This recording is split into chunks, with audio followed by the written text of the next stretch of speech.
रुड़की वेझो ॻोठ जलाल खान घोटो में हज़रत फ़कीर बाबा निमाणो साईं जन जो 6 सालियानो मेलो तमामु अक़ीदत एहतराम सां SOPs तहत मल्हायो वियो।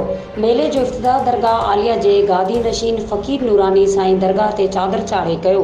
मेले जी रस्मात गुसल चरागाह ऐं चादर चाढ़ण जा प्रोग्राम दरगाह आलिया जे फ़क़रा SOPs तहत अदा कया।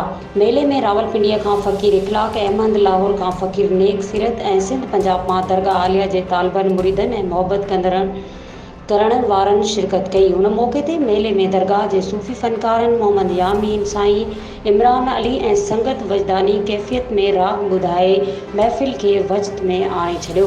मेले में फ़कीर साईं उस्ताद जावेद हुज़ूर साईं पिणु पंहिंजे फ़क़रा समेत शिरकत फ़रमाई।